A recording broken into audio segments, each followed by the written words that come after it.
In this video, we will review maps within the Java programming language. You should already have had exposure to Java maps in the VTC course Java 7 Language Basics, so we will quickly be reviewing it in more depth. In Java, the map interface defines the basic support for storing key value pairs and collections, where each key can map to one value. While map is part of the framework, it does not extend from the collection interface. Instead, it is the root of its own hierarchy. There are four concrete implementations of the map interface: hash map, weak hash map, tree map, and the historical hash table. In this lesson, I'm going to show you how to implement the equals and hash code method. This is an area where developers sometimes can make mistakes. First, let's take a look at our code. Here we have a user object, our class which models a user in a system. The ID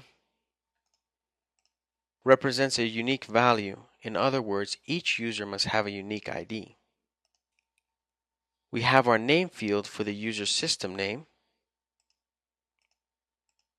and we also have a field to capture the user's email.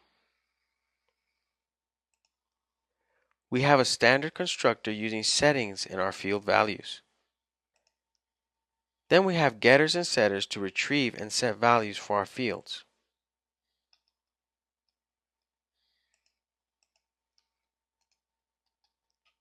Now we're going to override the equals method, and here are a few notes on overriding equals.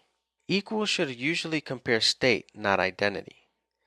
This is particularly true for data-centric classes which map to database records. Hash code and equals are closely related. If you override equals, you must override hash code. Hash code must generate equal values for equal objects. Equals and hash code must depend on the same set of significant fields. You must use the same set of fields in both of these methods. You're not required to use all the fields. For example, a calculated field that depends on others should very likely be omitted from equals and hash code. Objects placed in a list, set, or map as either a key or a value should have an appropriate definition of equals.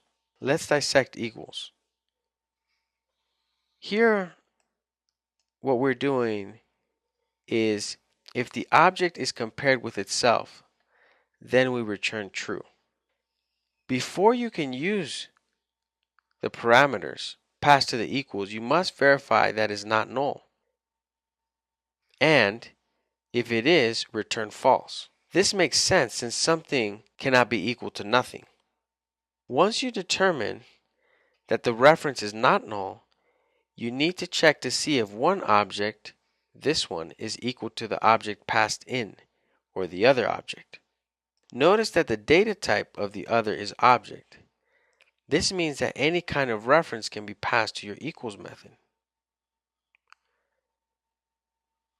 After determining that the reference passed in is not null and is the same as this, you typically check that all of the instance variables of each object are equal.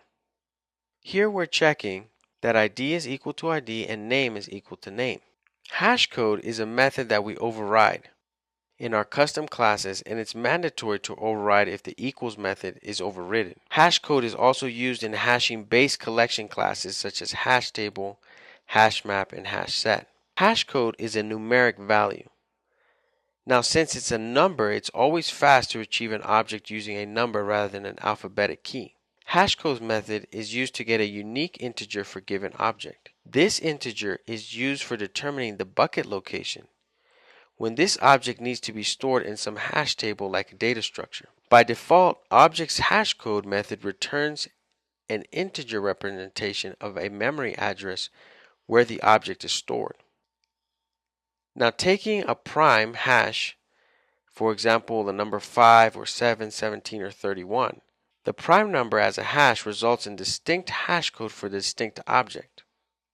So that's what we'll call our seed. We're going to take another prime as a multiplier different than the hash, which is good. We'll use number 1. Then We'll compute the hash code for each member and add them into the final hash. Repeat this for all members which participated in the equals. Finally, we return the hash. A step of caution that needs to be taken is that while implementing the hashcode method, the fields that are present in the hashcode should not be the one which could change the state of the object. When do we overwrite and implement our own hashcode? Well, since hashcode is a numeric value, it is used in retrieval of the respective. Now, since it's a number, it's always fast to retrieve an object using a number rather than an alphabetic key. In what scenarios do we override equals in hashcode methods? In any concrete implementation of the map interface, the hashcode method only gets invoked when you use the object as the key. It is not used when the object is concrete implementation of the map interface value. Most of the time, your concrete implementations of the map interface keys are simple strings, so you rarely need to write custom equals in hashcode methods. This helps you check for duplicates objects. We need a custom equals in hashcode method because here our object acts as both key and value. And let's demonstrate this in our code. Here we have a user object, user1, and we have user2. Both user objects are instantiated with the exact same values of an ID of 100, a name of Ted, and then the same kind of email. Now we'll check if our equal method works here by comparing them to each other. We will use a hash map to store our users, and we will add both objects to this hash map, using the object as the key and the value to the hash map. We're going to see what happens when we run our code. Right-click on your source, Run as Java application. First of all, the users equal true. The contents of the hash map prints out both users equaling each other, and the hash map size is 1 even though we placed both objects in the hash map. So even though we added two objects, by implementing our hash code and equals method, our hash map removes the duplicate keys and values. This concludes our discussion of maps in Java.